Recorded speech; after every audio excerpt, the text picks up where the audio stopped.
Apple, hands down the most successful American company. Between the ubiquity of their devices and the almost fanatical loyalty of their customers, it should come as no surprise that Apple recently became the first trillion-dollar company listed on the American stock market. And yet, just 20 years ago, Apple was on the verge of bankruptcy, and it wasn't Steve Jobs that saved them, but rather their greatest rival at the time. Microsoft, the Apple of 1997, was a very different company. It wasn't selling smartphones, they weren't even invented yet, but what they were selling was computers. Back then Apple was a computer company, and that was even reflected in their name, but by all accounts it was a company in decline. Apple's computers were simply too expensive to be massively popular. They did have good margins, but their market share was abysmal. You see, Apple refused to license its operating system to other companies, which had no choice but to go to the only other player in town, Microsoft.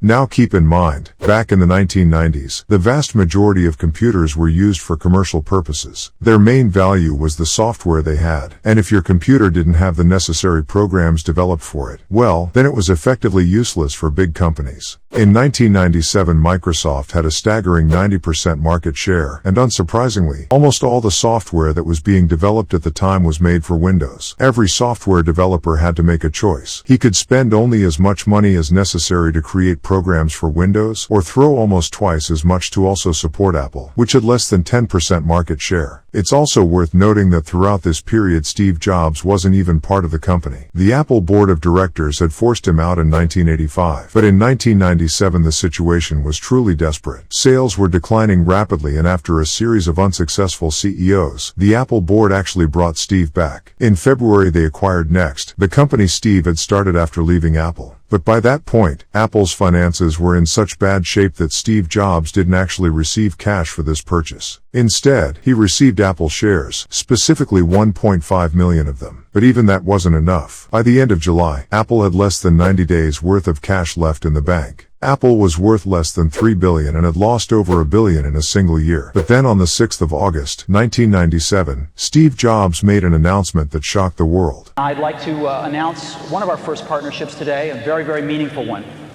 and that is one with Microsoft.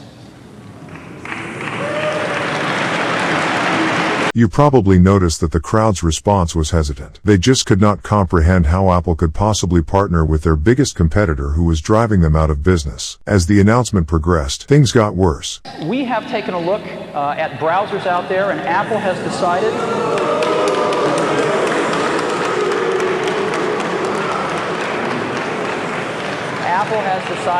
to make Internet Explorer its default browser on the Macintosh.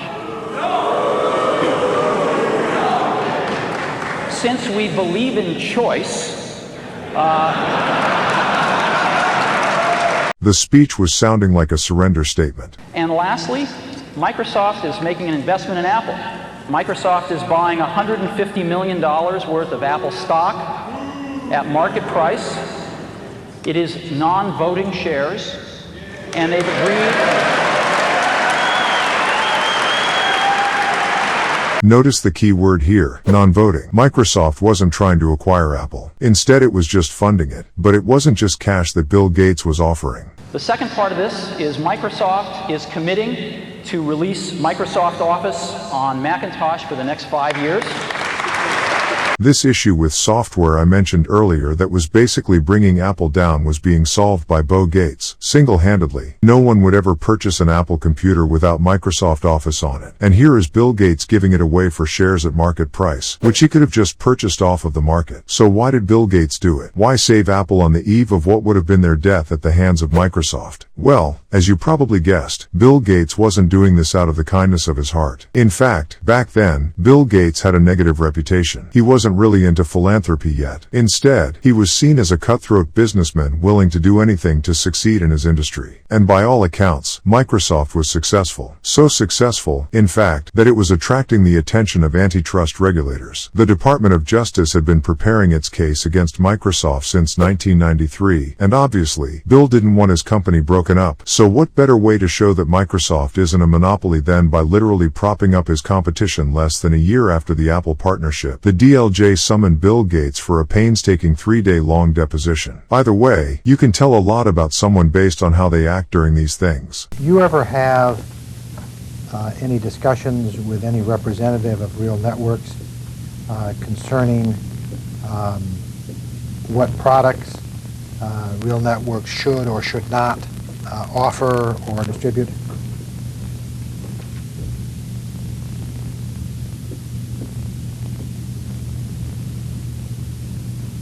No.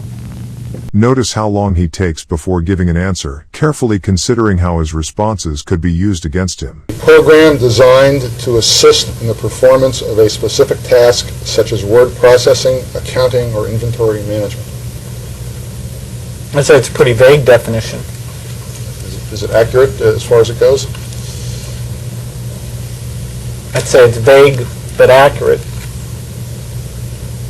Throughout the deposition, he'd attack definitions and remain as vague as possible, because he knew that by saving Apple a year earlier, he had really saved Microsoft. The DLJ, of course, eventually gave up and in 2001 cleared Microsoft with minimal punishments. And as to what happened with the Apple shares Microsoft had, well, Bill Gates got rid of them as soon as they had served their purpose. Once the Department of Justice had settled with Microsoft, Bill Gates converted his preferential non-voting Apple shares into regular stock. In total, he ended up with 18.2 million shares of Apple, which he sold in 2003. Now keep in mind this was after the dot-com bubble had crashed, and in 2003 Apple's stock price was still extremely low compared to its pre-bubble heights. So just how much money did Bill Gates miss out on? Well, Apple has been performing so well since 2003 that its stock has split twice in that time. Once at a 2-to-1 ratio in 2005 and a second time at a 7-to-1 ratio in 2014. Thus, the 18.2 million shares then would be 254 million today. As of August 2024, Apple's stock price is roughly $210 apiece, which would make Microsoft's former stake be worth $53.5 billion today.